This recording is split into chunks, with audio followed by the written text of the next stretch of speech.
Ang wakas ay malapit na. Nang higit pa sa ating naiisip.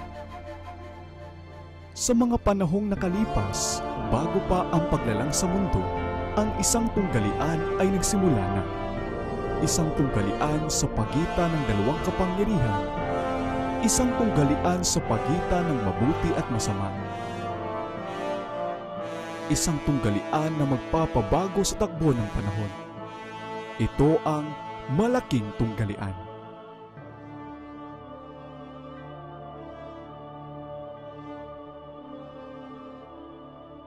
Kabanata 27. Ang mga makabagong revival.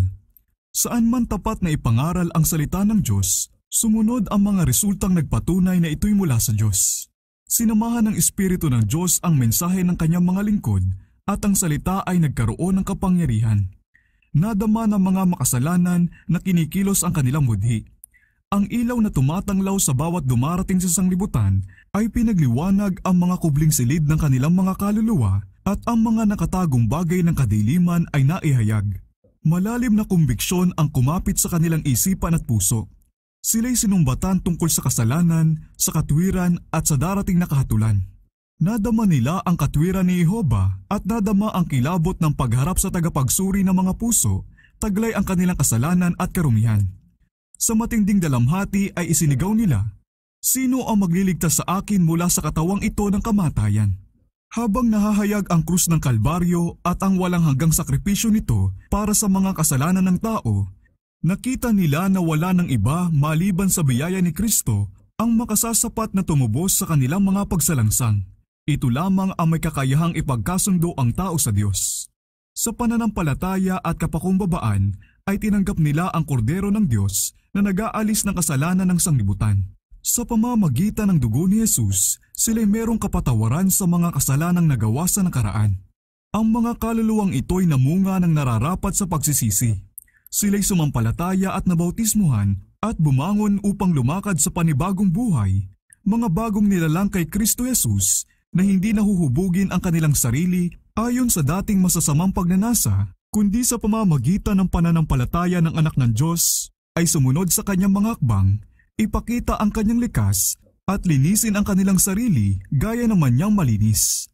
Ang mga bagay na dati ayaw nila, ngayon gusto na nila. At ang mga bagay na dati gusto nila ay ayaw na nila.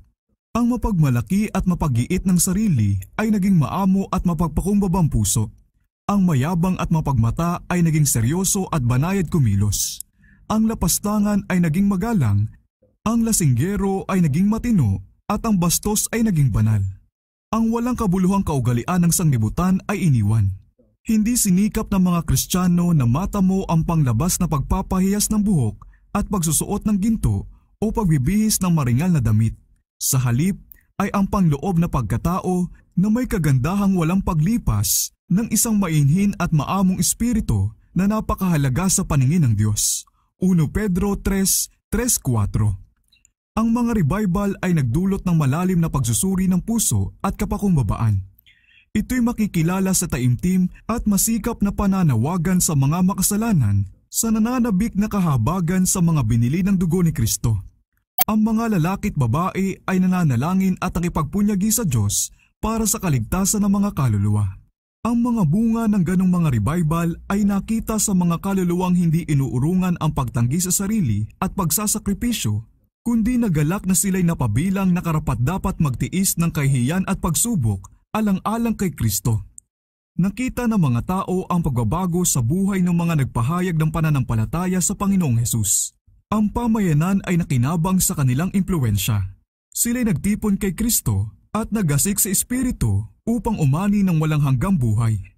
Masasabi sa kanila na, kayo'y nalungkot tungo sa pagsisisi, sapagkat ang kalungkutang naaayon sa Diyos ay nagbubunga ng pagsisisi tungo sa kaligtasan na hindi ipagdaramdam, subalit ang makasanglibutang kalungkutan ay nagbubunga ng kamatayan. Sapagkat tingnan ninyo ang ibinubunga sa inyo ng kalungkutang ito na naaayon sa Diyos, kung anong pagdatanggol sa inyong mga sarili, kung anong pagkagalit, kung anong takot, pananabik, sigasig at kaparusahan. Sa bawat bagay ay pinatunayan ninyo ang inyong pagiging malinis sa bagay na ito. 2 Korinto 7:9-11. Ito ang bunga ng gawain ng Espiritu ng Diyos. Walang katibayan ng tunay na pagsisisi malibang ito'y gumagawa ng pagbabago. Kung isauli niya ang sangla, ibalik ang kinuha sa pagnanakaw, ipahayag ang kanyang mga kasalanan at ibigin ang Diyos at ang kanyang kapwa, ang makasalanan ay makasisiguro na siya'y nakasumpong ng kapayapaan sa Diyos. Ganyan ang mga bunga na sa mga nakaraang taon ay kasunod ng mga panahon ng pagkagising sa relihiyon. Nangatulan sa kanilang bunga, sila'y nakilalang pinagpala ng Diyos para sa kaligtasan ng mga tao at sa pagpapalakas sa sangkatauhan. Subalit marami sa mga revival na makabagong panahon ang naghahayag ng kapansing-pansing kaibahan doon sa mga pagpapakita ng banal na biyaya na noong unang panahon ay kasunod ng mga paggawa ng mga lingkod ng Diyos. Totoo ngang napaalab ang laganap na interes, maraming nagpahayag ng pagbabalik loob at marami ang nadagdag sa mga iglesia. Gayunman, ang mga naging resulta ay hindi sapat na patunay para maniwalang meron ngang katumbas na paglago ng tunay na buhay espiritual. Ang ilaw na pansamantalang nagniningas ay namatay rin at ang kadiliman ay naging mas makapal kaysa dati. Ang mga laganap na revival ay napakadalas na isinasagawa sa pamamagitan ng pagbibigay lugod sa imahinasyon, pagpukaw sa damdamin, pagpapalayaw sa kagustuhan sa kung anong bago at nakakagulat. Kaya't ang mga nahihikayat ay walang hilig na makinig sa katotohanan ng Biblia, walang interes sa patotoo ng mga propeta at mga apostol. Malibang ang isang serbisyong pangrelihiyon ay may katangiang kasiyasiya, ito'y hindi kaakit-akit para sa kanila. Ang isang mensaheng nananawagan sa di nababagbag na kaisipan ay hindi pumupukaw ng pagtugon. Ang malilinaw na babala ng salita ng Diyos na tuwirang kaugnay ng walang hanggang kapakanan nila ay hindi pinakikinggan. Sa bawat kaluluwang tunay na nahikayat, ang relasyon sa Diyos at ang mga walang hanggang bagay ay magiging dakilang tema ng buhay. Subalit nasaan sa mga kilalang iglesia ngayon ang espiritu ng pagtatalaga sa Diyos? Hindi itinatakwil ng mga nahikayat ang kanilang pagmamalaki at pagmamahal sa sanglibutan. Hindi sila higit na laang tanggihan ang sarili, pasanin ang krus, at sundan ang maamo at mapagpakumbabang si Jesus kaysa noong bago sila mahikayat. Ang relihiyon ay naging tampulan ng tukso ng mga hindi naniniwala sa Diyos at mapag-alinlangan dahil napakarami sa mga nagdadala sa pangalan nito ay walang mga prinsipyo nito. Ang kapangyarihan ng kabanalan ay halos lumisan na sa maraming iglesia. Ang mga isipan tungkol sa Diyos ay pinawi ng mga piknik, palabas ng iglesia, kasiyahan sa iglesia, magagandang bahay at pagtatanghal sa sarili. Ang mga lupain at mga ari-arian at ang mga makasanglibutang gawain ang siyang laman ng isipan at ang mga bagay na pangwalang hanggang kapakanan ay halos hindi na napapansin. Sa kabila ng laganap na paglala ng pananampalataya at kabanalan, merong mga tapat na tagasunod si Kristo sa mga iglesyang ito. Bago ang huling pagdalaw ng mga kahatulan ng iglesia sa lupa, ay magkakaroon sa kalagitnaan ng bayan ng Diyos ng revival na may kauna-unahang kabanalan na hindi pa nakikita simula noong panahon ng mga apostol. Ang espiritu at kapangyarihan ng Diyos ay ibubuhos sa kanyang mga anak. Sa panahong iyon, marami ang hihiwalay sa mga iglesyang iyon na ang pagmamahal sa sanglibutang ito ay ipinalit sa pagmamahal sa Diyos at sa kanyang salita. Marami, kapwa sa mga ministro at mga tao, ang may kagalakang tatanggapin ang mga dakilang katotohanan iyon na iniutos ng Diyos na ipahayag sa panahong ito upang maghanda ng mga tao para sa ikalawang pagdating ng Panginoon. Ang kaaway ng mga kaluluwa ay gustong hadlangan ang gawain ito. At bago dumating ang panahon ng pagsapit ng ganyang kilusan, sisikapin niyang ito'y mapigilan sa pamamagitan ng paghaharap ng panghuhuwad. Palalabasin niya na ang natatanging pagpapala ng Diyos ay parang ibinubuhos sa mga iglesyang iyon na makukuha niya sa ilalim ng kanyang mapandayang kapangyarihan. Magkakaroon ng inaakalang malaking interes sa relihiyon. Napakarami ang magbubunyi na ang Diyos ay kahangahangang gumagawa para sa kanila, samantalang ang gumagawa naman ay ibang espiritu. Sa balat kayo ng relihiyon ay sisikapin ni Satanas na mapalawak ang kanyang impluwensya sa daigdig ng Kristyanismo. Sa maraming revival na naganap sa loob ng huling bahagi ng nakaraang siglo, ay patuloy na gumagawa sa malaki o kaya maliit na antas ang mga impluwensya ring iyon na mahahayag sa maraming malalaking kilusan sa hinaharap. Merong pagkapukaw ng damdamin, paghahalo ng tama sa mali na talagang iniangkop upang magligaw. Ngunit walang sino man ang dapat na madaya. Sa liwanag ng salita ng Diyos ay hindi mahirap alamin kung ano ang likas ng mga kilusang ito. Kung saan binabaliwala ng mga tao ang patotoo ng Biblia, tumatalikod sa mga malilinaw at sumusubok sa kaluluwang katotohanan iyon na nangangailangan ng pagtanggi sa sarili at pagtalikod sa sanglibutan, doon ay masisiguro natin na ang pagpapala ng Diyos ay hindi ipinagkaloob. At sa pamamagitan ng alituntuning ibinigay mismo ni Kristo na, makikilala ninyo sila sa kanilang mga bunga. Mateo 7:16 ay malinaw na ang mga kilusang ito ay hindi gawain ng Espiritu ng Diyos. Sa mga katotohanan ng kanyang salita ay ibinigay ng Diyos ang kapahayagan ng kanyang sarili sa mga tao at sa lahat ng tumatanggap nito, ito'y isang sanggalang laban sa mga pandaraya ni Satanas. Ang pagwawalang bahala sa mga katotohanan ito ang siyang nagbukas ng pinto sa mga kasamaan na ngayon nagiging laganap sa daigdig ng relihiyon. Ang likas at ang kahalagahan ng kautusan ng Diyos sa malaking antas ay kinalimutan. Ang malaking pagkaunawa sa katangian, pamamalagi at obligasyon sa banal na kautusan ay naghatid sa mga kamaliang may kinalaman sa pagkahikayat at pagpapakabanal at nauwi sa pagbaba ng pamantayan ng kabanalan sa iglesia.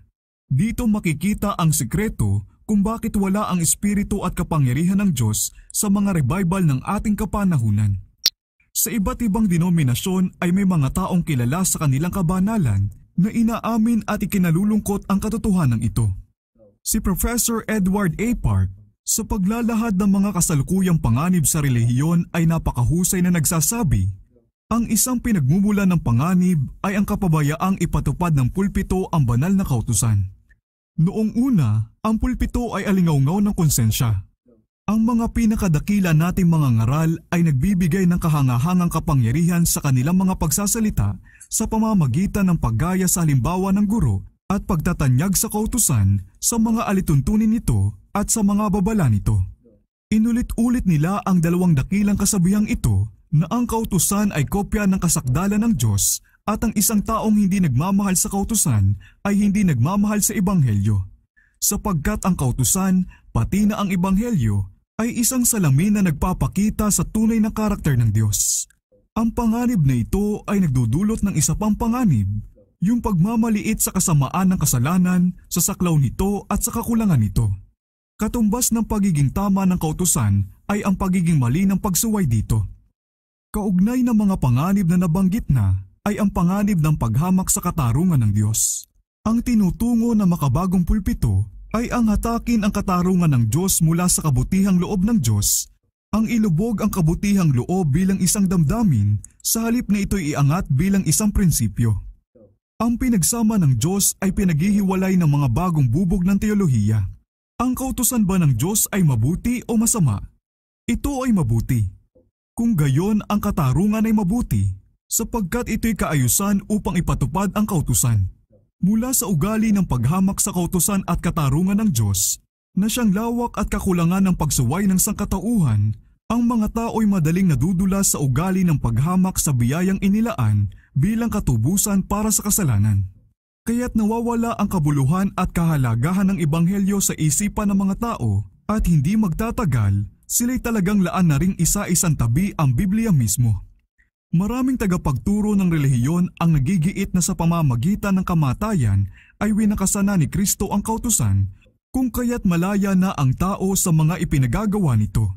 May mga nagpapaliwanag pa nga na ito'y gaya raw ng isang napakabigat na pasanin. At kataliwas ng pagkaalipin sa kautusan ay ipinakita nila ang kalayaang tatamasahin daw sa ilalim ng Ebanghelyo. Subalit hindi ganyan ang pagturing ng mga propeta at ng mga apostol sa banal na utos ng Diyos. Ang sabi ni David, "Lalakad ako na may kalayaan sapagkat aking hinanap ang iyong mga panuntunan." Awit 119:45. Si Apostol Santiago na sumulat pagkamatay ni Kristo ay tinukoy ang 10 utos bilang kautosang makahari at ang kautusan ng kalayaan. Santiago 2:8 at 1:25. At ang revelador, kalahating siglo na matapos ang pagkapako sa krus, ay nagpahayag ng isang pagpapala sa kanila na tumutupad sa kanyang mga utos upang sila'y magkaroon ng karapatan sa punong kahoy ng buhay at makapasok sa lungsod sa pamamagitan ng mga pintuan. Apokalipsis 22:14. Ang pagsasabi na sa pamamagitan ng kanyang kamatayan ay inalis na raw ni Kristo ang kautusan ng kanyang Ama ay walang batayan. Kung posible lang sanang baguhin o isa-isang tabi ang kautusan, si Kristo ay hindi na kailangan pang mamatay upang iligtas ang tao mula sa kaparusahan ng kasalanan. Ang kamatayan ni Kristo na malayong-malayong mag-alis sa kautusan ay nagpapatunay pa nga na ito'y di mababago. Ang anak ng Diyos ay naparito upang dakilain ang kanyang kautusan at gawing marangal. Isaias 42:21. Ang sabi niya, "Huwag ninyong isiping pumarito ako upang sirain ang kautusan. Hanggang sa mawala ang langit at lupa, ang isang tuldok o isang kudlit ay hindi mawawala sa kautusan." Mateo 5:17-18. At tungkol sa kanyang sarili ay sinabi niya, "Kinaluluguran kong sundin ang iyong kalooban, O Diyos ko, ang iyong kautusan ay nasa loob ng aking puso." Awit 40:8. Ang kautusan ng Diyos, sa pulsa pinakalikas nito, ay hindi mababago. Ito ay kapahayagan ng kalooban at ng karakter na may akda nito. Ang Diyos ay pag-ibig at ang kanyang kautusan ay pag-ibig. Ang dalawang dakilang prinsipyo nito ay ang pag-ibig sa Diyos at pag-ibig sa tao. Ang pag-ibig ang siyang katuparan ng kautusan. Roma 13:10. Ang likas ng Diyos ay katwiran at katotohanan. Ganyan ang likas ng kanyang kautusan. Sabi ng mga awit, "Ang kautusan mo ay katotohanan, lahat ng mga utos mo ay katwiran." Awit 119, 142, 162. At sinabi ni Apostol Pablo, "Ang kautusan ay banal at ang utos ay banal at matuwid at mabuti." Roma 7:12. Ang ganyang kautusan, dahil kapahayagan ng iniisip at kalooban ng Diyos, ay talagang walang katapusan gaya ng may akda nito. Gawain ng pagkahikayat at pagpapakabanal ang ipagkasundo ang tao sa Diyos sa pamamagitan ng pakikipagkaisa sa kanila sa mga prinsipyo ng kanyang kautusan. Noong pasimula, ang tao ay nilalang sa wangis ng Diyos. Siya ay may ganap na pakikipag-isa sa likas at sa kautusan ng Diyos. Ang mga prinsipyo ng katuwiran ay nakasulat sa kanyang puso. Ngunit inilayo siya ng kasalanan sa lumikha sa kanya. Hindi na maaninag sa kanya ang banal na wangis. Ang kanyang puso ay nakikipaglaban sa mga prinsipyo ng kautusan ng Diyos. Sapagkat ang kaisipan ng laman ay pagkapuot laban sa Diyos. Sapagkat hindi ito napapasakop sa kautusan ng Diyos ni hindi nga maaari. Roma 8:7. Ngunit gayon na lamang ang pag-ibig ng Diyos sa sanglibutan na ibinigay niya ang kanyang tanging anak upang ang tao'y may pagkasundo sa Diyos. Sa pamamagitan ng mga biyaya ni Kristo, siya ay maaaring mapanumbalik sa pakikipag-isa sa kanyang mga lalalang. Ang kanyang puso ay dapat muling mabago ng banal na biyaya. Kailangan niya magkaroon ng bagong buhay mula sa itaas. Ang pagbabagong ito ay ang muling kapanganakan na kung wala ito, sabi ni Jesus, ay hindi niya makikita ang kaharian ng Diyos. Juan 3:16-3. Ang unang hakbang sa pakikipagkasundo sa Diyos ay ang pagkilala sa pagiging makasalanan. Ang kasalanan ay ang paglabag sa kautusan. Sa pamamagitan ng kautusan ay ang pagkakilala ng kasalanan. 1 Juan 3:4, Roma 3:20. Upang makita ang kanyang kasalanan, kailangang subukin ng makasalanan ang kanyang likas sa pamamagitan ng dakilang pamantayan ng Diyos para sa katuwiran. Ito'y isang salamin na nagpapakita sa kasakdalan ng isang matuwid na likas at naipapakita sa kanya ang mga kapintasan sa kanyang sariling likas. Ibinubunyag ng kautusan ng tao ang kanyang mga kasalanan, subalit hindi ito naglalaan ng panglunas. Bagaman ipinangangako nito ang buhay sa mga masunurin, sinasabi naman nito na kamatayan ang kabahagi ng sumasalangsang. Ang ebanghelyo lamang ni Kristo ang makakapagpalaya sa kanya mula sa parusa o dungis ng kasalanan. Dapat niyang ganapin ang pagsisisi tungo sa Diyos na may-ari ng kautusang nilabag at sa pagsampalataya kay Kristo na siya niyang handog na pantubos. Sa gayoy nakakamit niya ang kapatawaran sa mga kasalanang nagawa sa nakaraan at nagiging kabahagi ng banal na likas. Siya'y anak na ng Diyos, yamang nakatanggap ng espiritu ng pagkukupkop dahil dito'y tumatawag siya, Aba, Ama. Siya ba ngayon ay malaya ng sumuway sa kautusan ng Diyos? Ang sabi ni Pablo, Kung gayon, pinawawalang saysay ba natin ang kautusan sa pamamagitan ng pananampalataya? Huwag nawang mangyari, kundi pinagtitibay pa nga natin ang kautusan. Tayo mga namatay na sa pagkakasala, paano nga tayong mabubuhay pa roon? Roma 3:31, 6:2. At sinasabi pa ni Juan, ito ang pag-ibig sa Diyos na ating tuparin ang kanyang mga utos at ang kanyang mga utos ay hindi pabigat. 1 Juan 5:3. Sa muling kapanganakan, ang puso ay naiaayon sa Diyos gaya ng pakikiayon nito sa kanyang kautusan.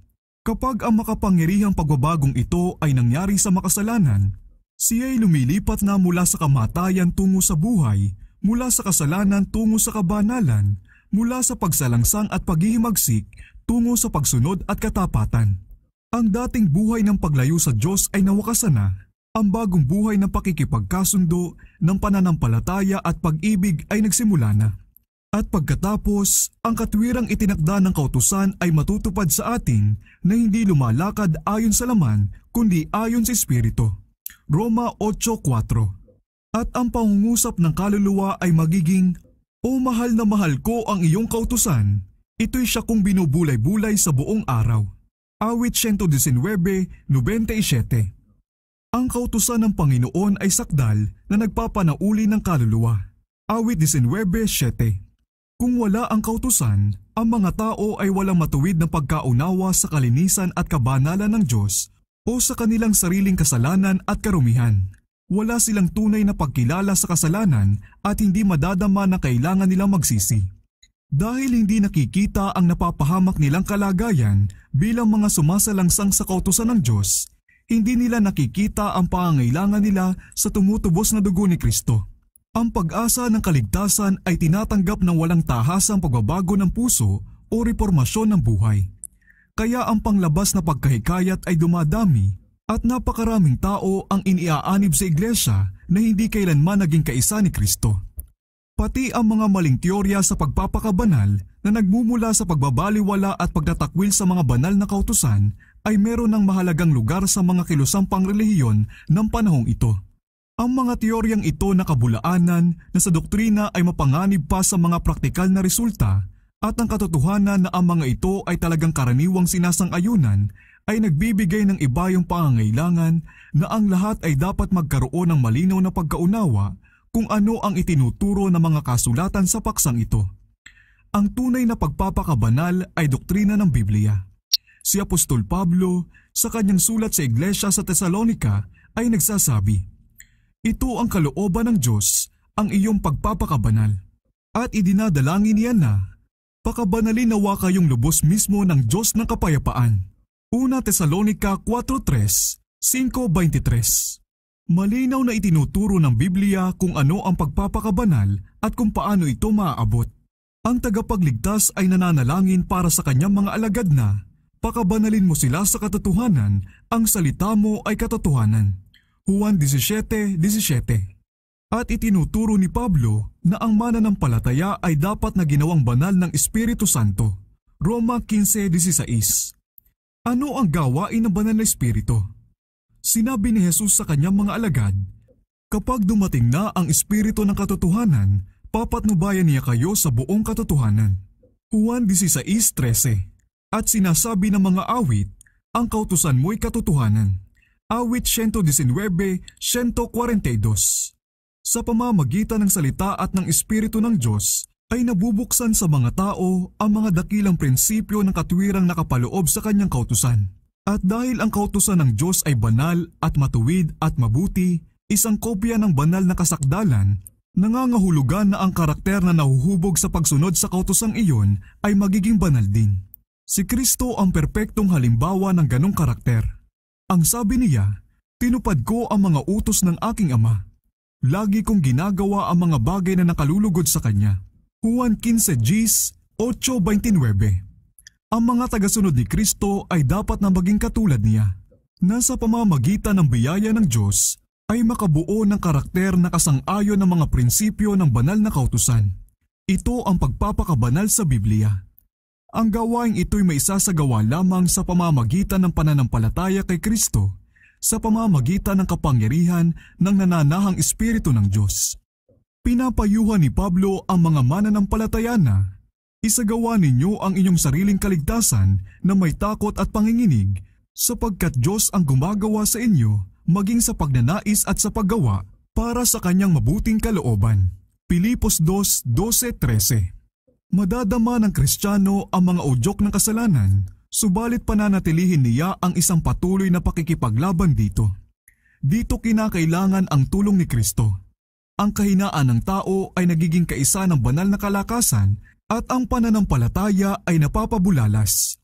Salamat sa Diyos na nagbibigay sa atin ng pagtatagumpay sa pamamagitan ng ating Panginoong Hesukristo.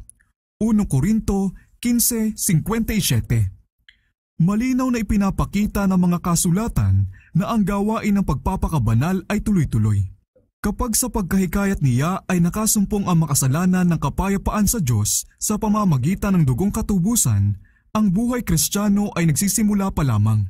Siya ngayon ay dapat na magpatuloy sa kasakdalan upang lumago hanggang sa sukat ng ganap na kapuspusan ni Kristo. Hebreo 6:1, Efeso 4:13. Ang sabi ni Apostol Pablo, "Isang bagay ang ginagawa ko. Nililimot ko ang mga bagay na nasa likuran at tinutungo ang mga bagay na hinaharap. Nagpapatuloy ako tungo sa mithiin para sa gantimpala ng dakilang pagtawag ng Diyos kay Kristo Jesus." Pilipos 3:13-14. At ipinakita rin ni Pedro sa atin ang mga hakbang na sa pamamagitan nito'y makakamit ang pagpapakabanal na ayon sa Biblia.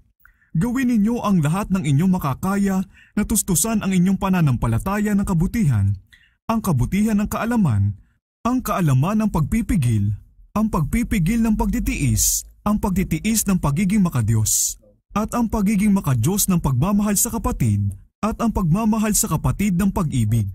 Kung gawin ninyo ang mga bagay na ito, hindi kayo matitisod kailanman. 2 Pedro 1:5-10. Yung mga nakakaranas ng pagpapakabanal na nasa Biblia ay magpapakita ng espiritu ng kapakumbabaan. Gaya ni Moises, sila'y merong pagkaunawa sa nakakapangilabot na kadakilaan ng kabanalan at nakikita nila ang sarili nilang kawalang halaga kumpara sa kadalisayan at matayog na kasakdalan ng isang walang hanggan. Si Propeta Daniel ay isang halimbawa ng tunay na pagpapakabanal. Ang kanyang mahabang buhay ay puno ng marangal na paglilingkod para sa kanyang Panginoon. Siya ay isang lalaking minamahal na mainam ng langit. Daniel 10:11. Ngunit sa halip na mag-angking malinis at banal, ang iginagalang na propetang ito ay ibinilang ang sarili sa mga talagang makasalanan sa Israel habang siya'y nagsusumamo sa Panginoon para sa kanyang mga kababayan. Hindi namin inihaharap ang aming mga pagsamo sa harapan mo dahil sa aming mga katwiran, kundi dahil sa iyong dakilang awa. Kami ay nagkasala, kami ay gumawa ng kasamaan. Kanyang sinabi, "Ako'y nagsasalita at nananalangin at nagpapahayag ng aking kasalanan at ng kasalanan ng aking bayang Israel." At nang bandang huli ay magpakita ang anak ng Diyos upang siya'y turuan. Ang sabi ni Daniel, "Ang aking kulay ay namutlang parang patay at walang nananatiling lakas sa akin." Daniel 9:18, 15 at 20 at 18. Noong marinig ni Job ang tinig ng Panginoon mula sa ipo-ipo, ay kanyang naibulalas. "Ako'y namumuhi sa sarili ko at nagsisisi ako sa alabok at mga abo." Job 42:6. Iyon ay noong makita ni Isaias ang kaluwalhatian ng Panginoon at marinig ang mga kerubin na nagsisigawan ng, "Banal, banal, banal ang Panginoon ng mga hukbo," na kanyang naisigaw. "Kahabag-habag ako, ako'y napahamak." Isaias 6:3-5. Si Pablo, matapos na siya'y dalhin pa itaas sa ikatlong langit, at makarinig ng mga bagay na hindi pa maaaring salitain ng tao, ay tinukoy ang kanyang sarili bilang pinakahamak sa lahat ng mga banal. 2 Korinto 12:2-4, Efeso 3:8. Ang pinakamamahal na si Juan na humilig sa dibdib ni Jesus at nakakita sa kanyang kaluwalhatian, ang siyang bumagsak na parang patay sa paanan ng anghel. Apokalipsis 1:17. Hindi magkakaroon ng anumang pagdakila sa sarili at walang mayabang na pag-aangkin ng kalayaan sa kasalanan sa panig ng mga lumalakad sa anino ng krus ng Kalbaryo. Kanilang nadarama na ang kasalanan nila ang nagdulot ng matinding paghihirap na nagwasak sa puso ng anak ng Diyos at ang isipang ito ang maghahatid sa kanila sa paghamak sa sarili. Yung mga namumuhay na pinakamalapit kay Jesus ay pinakamalinaw ring nauunawaan ang karupukan at pagkamakasalanan ng sangkatauhan at ang tangi nilang pag-asa ay nasa biyaya ng ipinako at muling nabuhay na tagapagligtas. Ang pagpapakabanal na nagiging tanyag ngayon sa daigdig ng relihiyon ay daladala ng espiritu ng pagdakila sa sarili at pagbabaliwala sa kautusan ng Diyos na tanda ng kaibahan nito sa relihiyon ng Biblia. Ang mga tagapagtaguyod dito ay nagtuturo na ang pagpapakabanal ay isang agarang gawain kung saan sa pamamagitan lamang ng pananampalataya ay maaabot na nila ang sakdal na kabanalan. Manampalataya ka lang, sabi nila, at ang pagpapala ay mapapasa iyo. Wala nang karagdagang pagsisikap sa panig ng tumanggap ang inaakala pang kailangan. Kasabay nito'y tinatanggihan nila ang kapamahalaan ng kautusan ng Diyos. Iginigiit na sila'y pinalaya na sa obligasyong sundin ang mga utos. Ngunit posible kaya sa mga tao na maging banal na makaayon ng kalooban at likas ng Diyos nang hindi nakikiayon sa mga prinsipyo na siyang kapahayagan ng kanyang likas at kalooban at nagpapakita kung ano ang talagang nakalulugod sa kanya? Ang pagnanais sa isang madali ang relihiyon na hindi kailangan ang pagsusumikap, pagtanggi sa sarili at paghiwalay mula sa mga kalokohan ng sanlibutan ay ginawang bantog na doktrina ang pananampalataya at pananampalataya lamang. Ngunit ano ang sinasabi ng Diyos? Ang sabi ni Apostol Santiago, "Ano ang pakinabang mga kapatid ko kung sinasabi ng sino man na siya'y may pananampalataya ngunit walang gawa, maililigtas ba siya ng kanyang pananampalataya? Nais mo bang malaman o taong hangal na ang pananampalataya na walang gawa ay baog? Hindi ba ang ating amang si Abraham ay inaring ganap sa pamamagitan ng mga gawa nang kanyang ihandog si Isaac na kanyang anak sa ibabaw ng dambana? Nakikita mo na ang pananampalataya ay gumagawang kalakip ng kanyang mga gawa at ang pananampalataya ay naging ganap sa pamamagitan ng gawa. Nakita ninyo na ang tao'y inaaring ganap sa pamamagitan ng mga gawa at hindi sa pamamagitan ng pananampalataya lamang." Santiago 2:14-24. Ang patotoo ng salita ng Diyos ay laban sa mapandayang doktrinang ito ng pananampalatayang walang gawa. Hindi pananampalataya ang pag-aangkin ng pagsang-ayon ng langit nang hindi naman sumusunod sa mga kondisyon na sa pamamagitan nito'y maipagkakaloob ang kahabagan, iyo'y kapahangasan.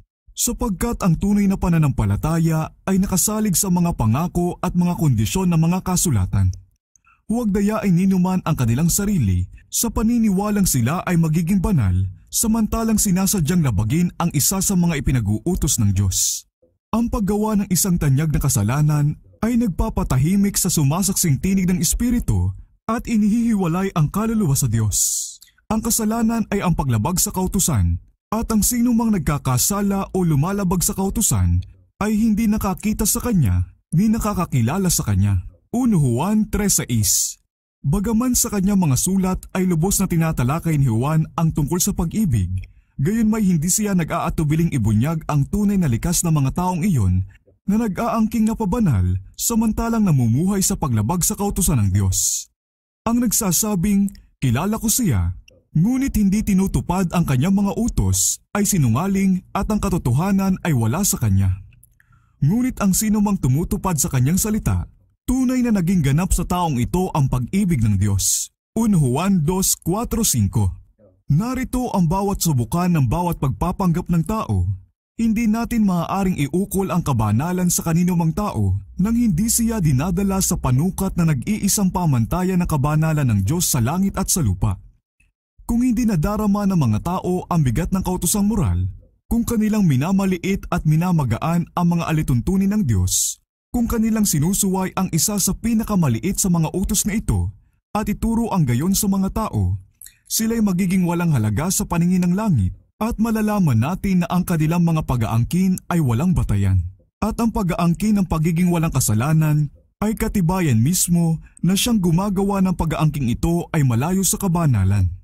Na ituturing ng tao na banal ang kanyang sarili dahil wala siyang tunay na pagkaunawa sa walang hanggang kadalisayan at kabanalan ng Diyos, o sa kung maging ano dapat silang mga nagiging kaayon ng kanyang likas dahil wala siyang tunay na pagkaunawa sa kadalisayan at sa itinatampok na kagandahan ni Jesus at sa kalubhaan at kasamaan ng kasalanan. Kung mas malayo ang pagitan niya at ni Kristo At kung mas kulang ang pagkaunawa niya sa likas at mga ipinag-uutos ng Diyos, mas nagiging matuwid din siya sa sarili niyang paningin. Ang pagpapakabanal na ipinapaliwanag sa kasulatan ay sinasaklaw ang buong pagkatao, espiritu, kaluluwa at katawan. Nanalangin si Pablo para sa mga taga-Tesalonika na naway ang kanilang espiritu at kaluluwa at katawan ay ingatang buo na walang kapintasan sa pagdating ng ating Panginoong Hesukristo. 1 Tesalonica 5:23. Muli isinulat niya sa mga mananampalataya, "Kaya nga, mga kapatid, isinasamo ko sa inyo, alang-alang sa mga kahabagan ng Diyos, na inyong ialay ang inyong mga katawan na isang handog na buhay, banal at kasiyasiya sa Diyos." Roma 12:1. Sa panahon ng sinaunang Israel, ang bawat handog na dinadala bilang alay sa Diyos ay maingat na sinusuri. Kung merong anumang kapintasang masusumpungan sa inihahaing hayop, ito'y hindi tinatanggap sapagkat iniutos ng Diyos na ang handog ay dapat walang kapintasan. Gayon din naman, ang mga Kristiyano ay inaatasang ialay ang kanilang mga katawan na isang haing buhay, banal at kasiyasiya sa Diyos. Upang magawa ito, ang lahat nilang kapangyarihan ay dapat maingatan sa posibleng pinakamagandang kalagayan. Lahat ng gawaing nagpapahina sa kalakasang pisikal o mental ay hindi nagpapaging dapat sa tao para maglingkod sa kanyang malalalang. At ang Diyos kaya ay malulugod sa anumang bagay na kapos sa pinakamabuting maihahandog natin? Ang sabi ni Kristo, "Ibigin mo ang Panginoon mong Diyos ng buong puso mo." Mateo 22:37.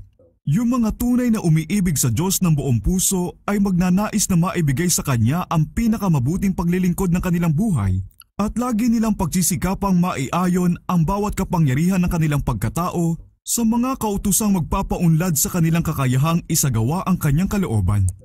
Hindi nila pahihinain o dudungisan man ang handog na inaalay nila sa kanilang Ama sa Langit sa pamamagitan ng pagpapalayaw sa hilig o panlasa.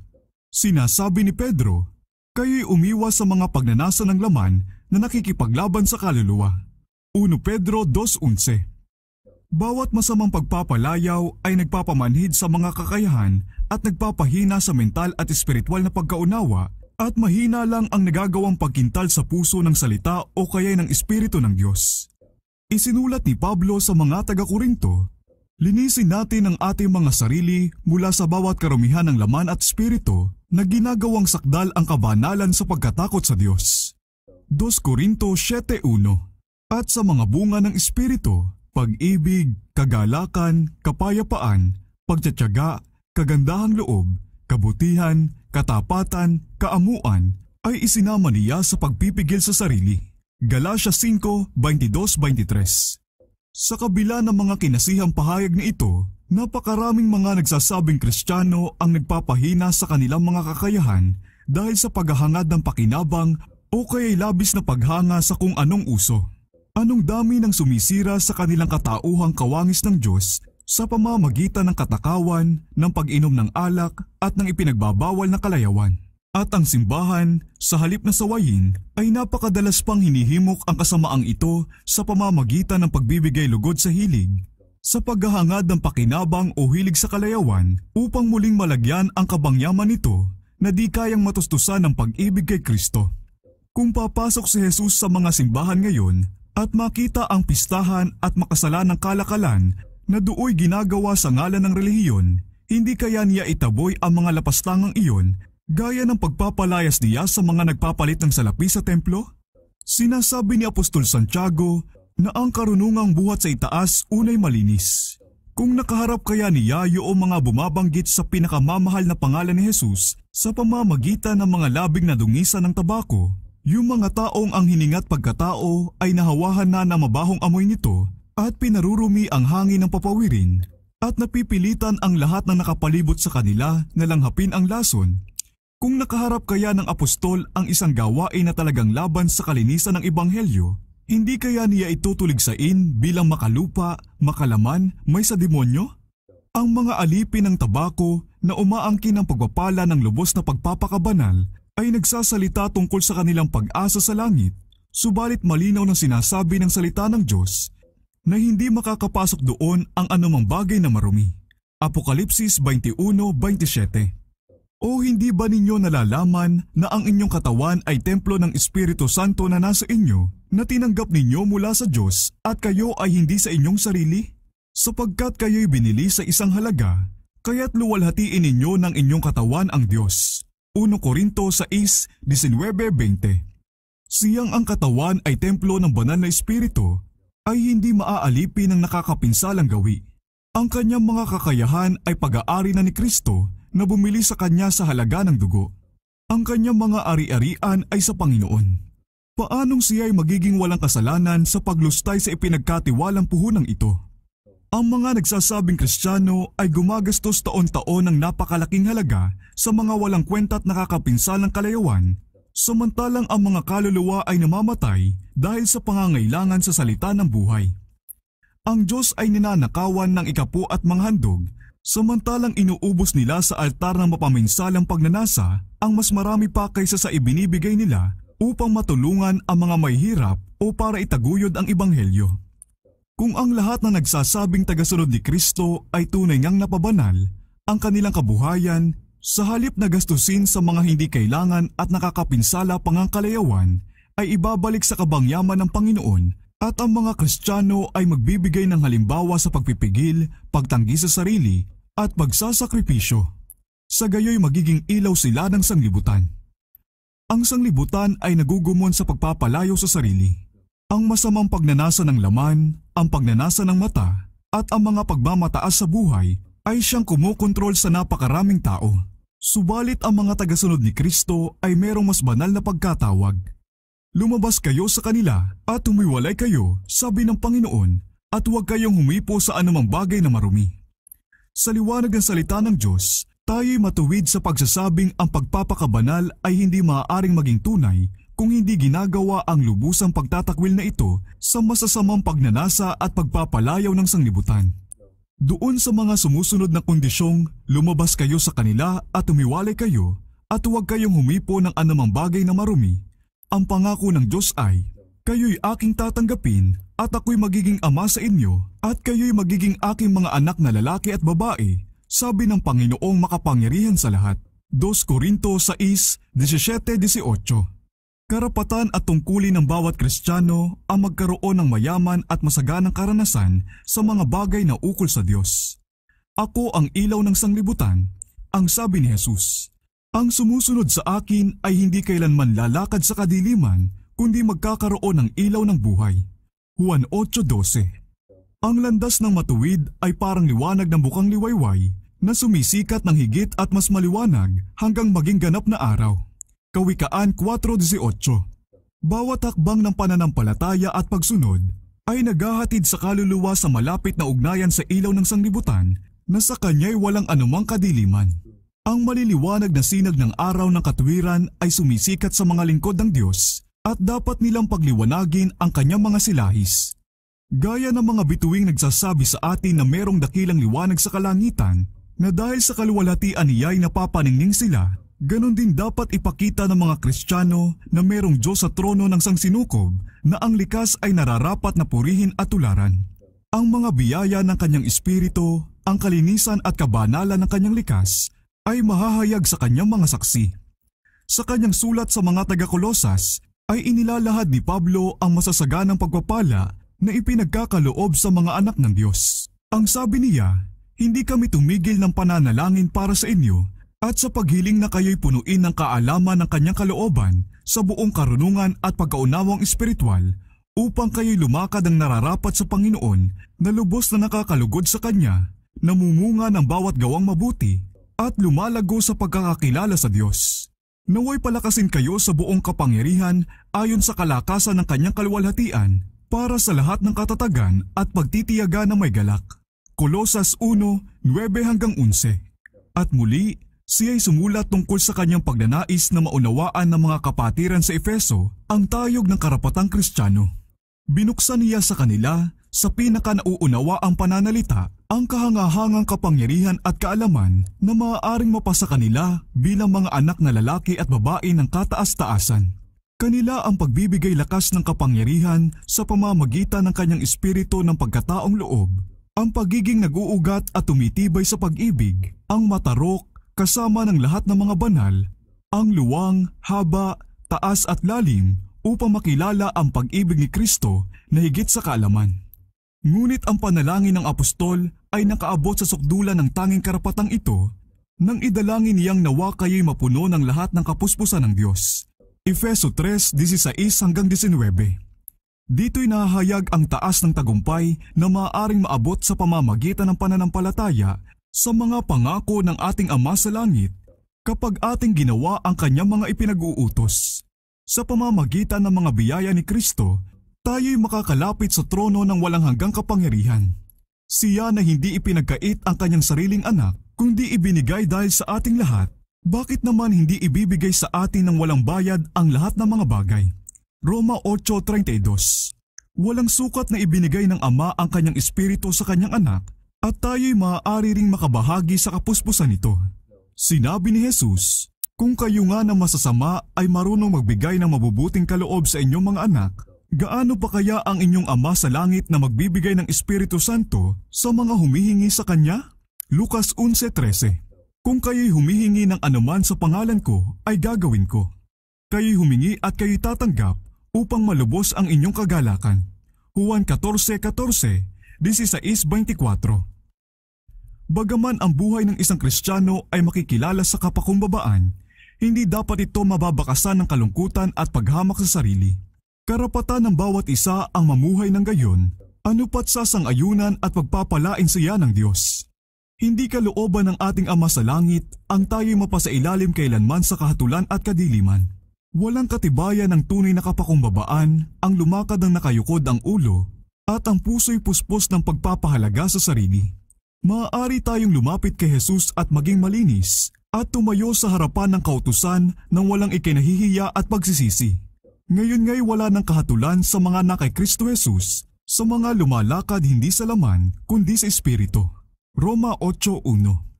Sa pamamagitan ni Jesus, ang mga nagkasalang anak ni Adan ay naging mga anak ng Diyos. Ang gumagawang banal at ang mga ginawang banal ay pawang nagmula sa isa. Dahil dito'y hindi nahihiya si Jesus na tawagin silang mga kapatid. Hebreo 2:11. Ang buhay ng Kristiyano ay dapat maging isang buhay ng pananampalataya, ng pagtatagumpay at ng kagalakan sa Diyos. Ang sinumang ipinanganak ng Diyos ay dumadaig sa sanglibutan at ito ang tagumpay na dumadaig sa sanglibutan, ang ating pananampalataya.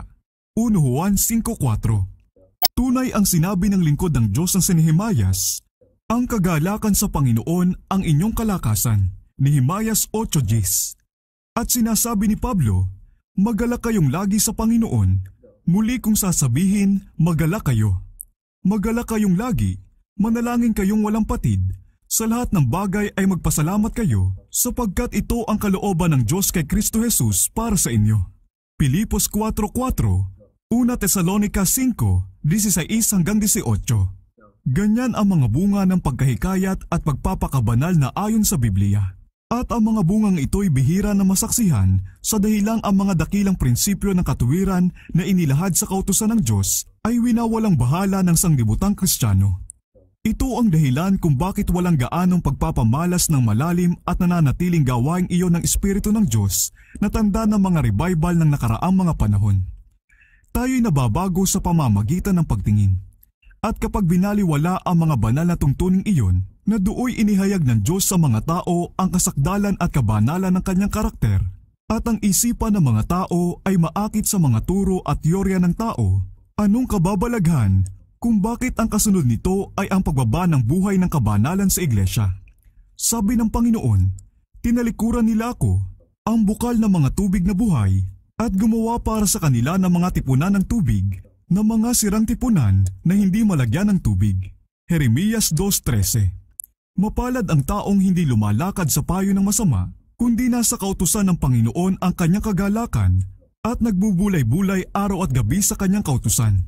Siya ay gaya ng isang punong kahoy na itinanim sa tabi ng agos ng tubig na nagbubunga sa kanyang kapanahunan. Ang kanyang dahon na may hindi nalalanta, sa lahat ng kanyang ginagawa ay nagtatagumpay siya. Awit 1:1-3.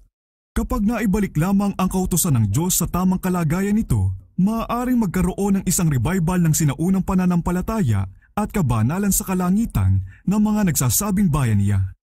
Ganito ang sabi ng Panginoon, "Tumayo kayo sa mga daan at tumingin, at ipagtanong ninyo ang mga sinaunang landas kung saan naroon ang mabuting daan, at lumakad kayo roon at kayo'y makakatagpo ng kapahingahan para sa inyong mga kaluluwa." Jeremias 6:16.